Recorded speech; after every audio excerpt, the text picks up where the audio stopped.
Webheads, comic book fans, this is my top 10 most anticipated comics for August 24th, 2022.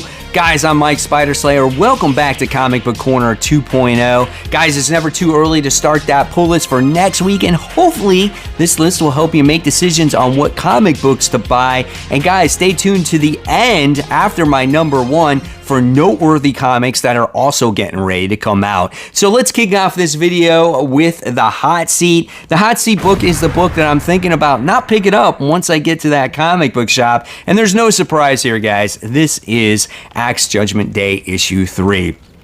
After reading issue 2, it's kind of like, why do I care? This event does not feel important whatsoever. I'm really not a fan of the Eternals. And when you have Avengers, X-Men, and Eternals all in the pages of one comic book, who is the character that's going to shine here? What's going to make this event special? What are the ramifications of this event? I just don't feel any of that. By the time I got to the end of issue 2, we get to see a Celestial that's resurrected, which was the former Avengers base, and now he's making a judgment on the people of Earth. I don't care about that, man. I really don't. So I don't know if I'm going to continue this, but I just might, because I need to find out what's going on in these main events, right? But I'm definitely not excited for this one. We're moving on to the book that's on the rise. I really like the first issue of this. This is Batman White Knight Red Hood issue 2. I love this little story of Jason Todd taking on this sidekick that wants to be a Robin. She drives like a 12-speed bicycle and she's trying to fight crime by rescuing cats and stuff like that. And, you know, she has some good fighting skills and Jason Todd can work with that. And I just love like how green of a character she actually is. Does this character have legs in the Batman White Knight universe? I don't know. We'll see. But it definitely has me entertained. The bad guy is Shriek in this issue. So I'm looking forward to it, man. 32 pages, $5. Coming in at number 10, this is a little bit lower because unfortunately, I still have not read issues 2 and 3 yet because I fell behind in the summertime with the mass of all the work that I was doing. But when I get this one, I think it's the last issue of this series, I'm going to read probably the whole series all at once, and it's Bunny Mask.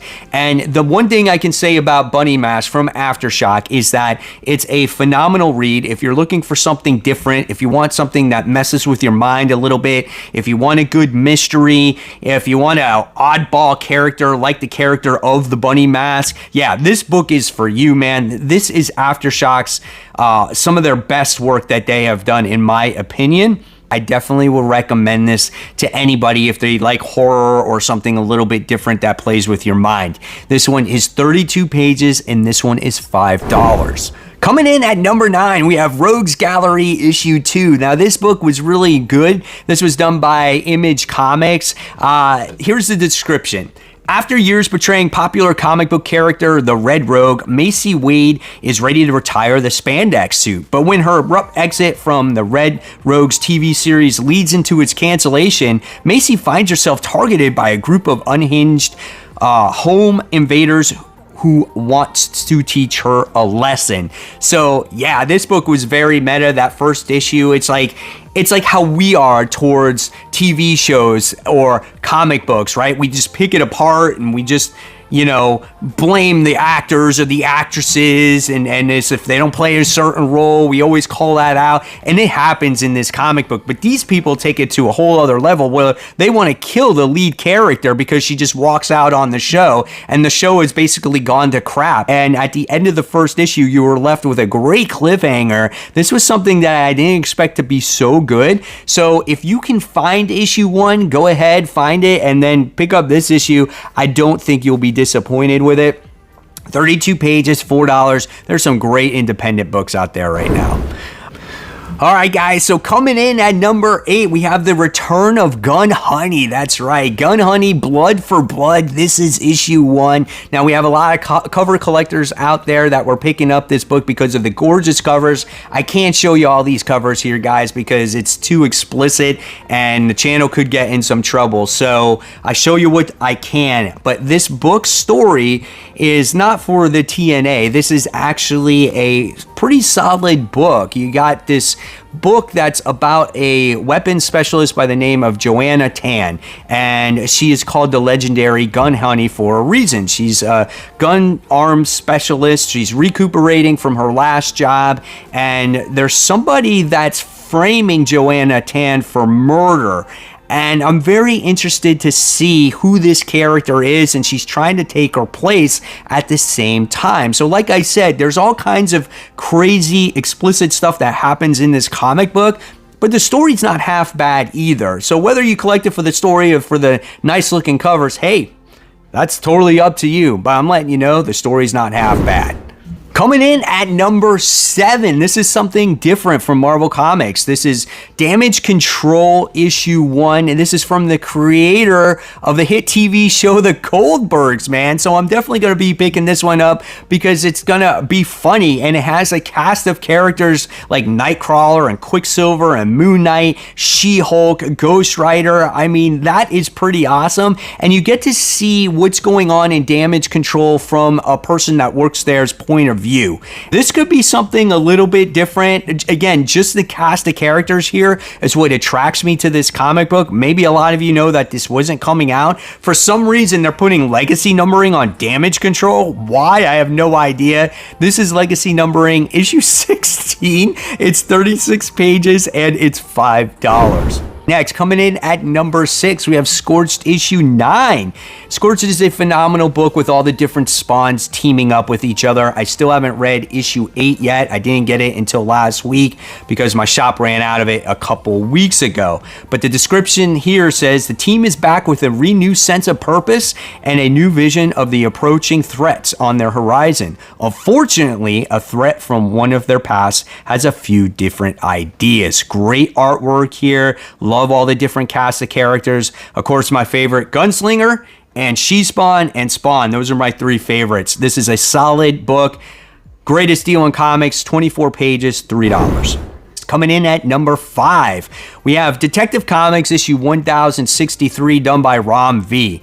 This is a pretty good introductory issue from Ron V. I'm looking forward to more. We get to see something going on with Bruce Wayne. He was like dreaming of a bat and whatnot. Just some weird stuff. Two-Face is in there as well. I'm just looking forward to it, man. I'm looking for a little bit darker tone when it comes to Batman and Detective Comics. Get away from all that future state crap, all that stuff that happened a couple years ago, and just some stories that don't really mean anything. I want some good direction when it comes to this. I love the first issue, like I said, so I'm looking for more. 40 pages, $5.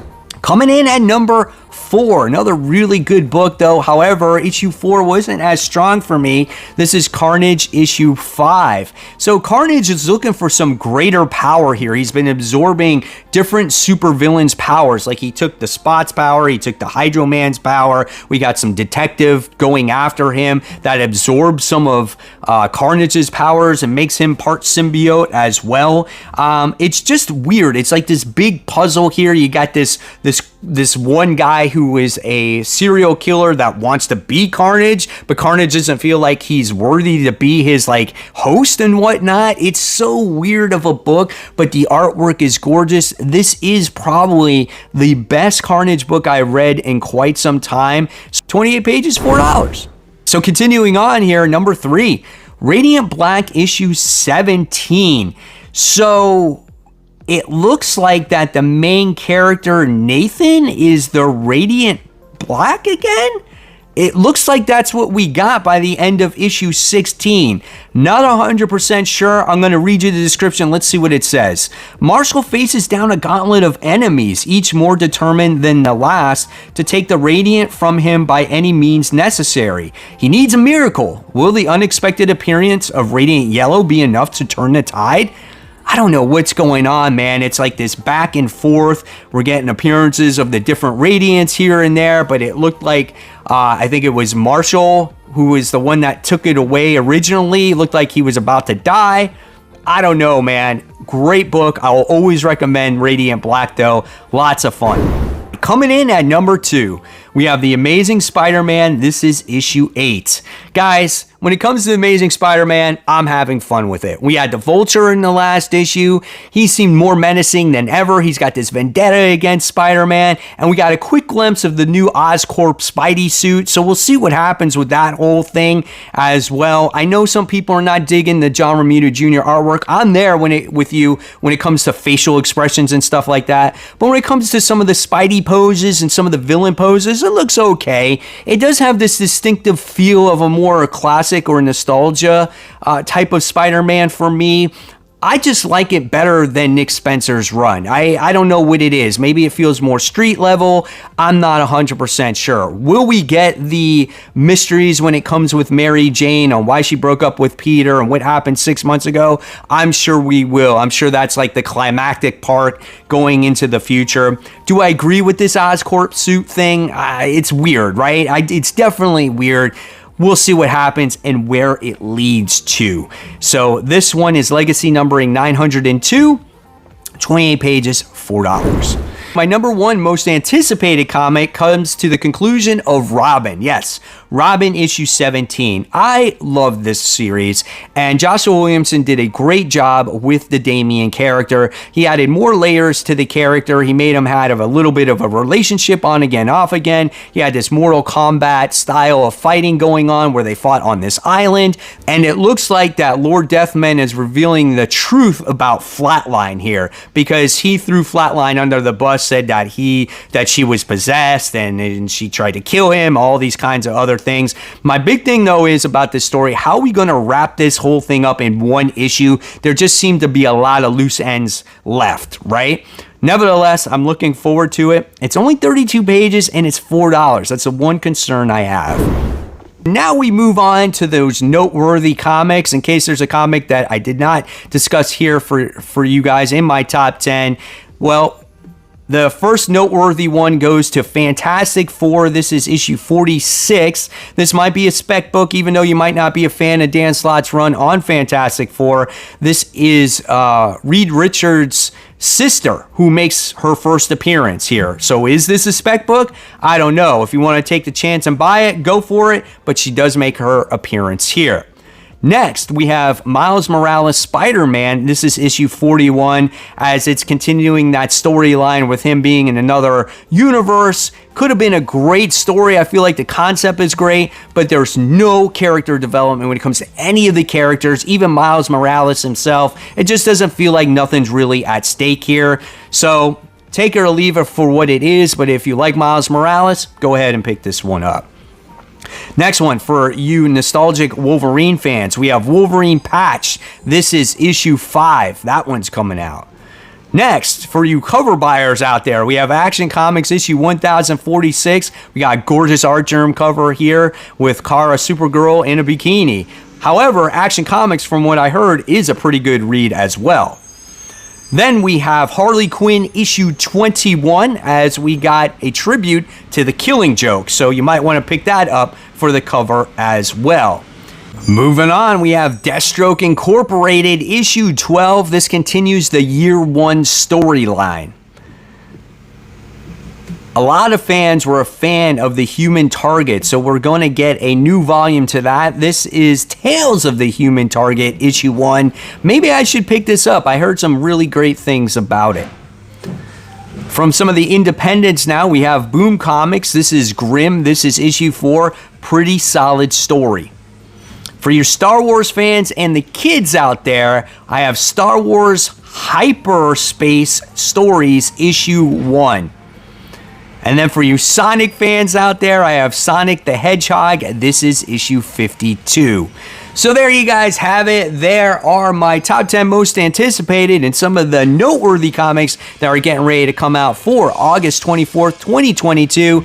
Guys, if you love my content, you know what you got to do. Hit that like, hit that thumbs up, subscribe to the channel. Don't forget to hit the bell and all that stuff. And if you love the content, continue to watch right here. This is my top 10 comic book covers of the week. And of course, guys, as always, remember, keep buying, keep collecting, but always read those comics. Guys, take care. I'll see you real soon. Bye.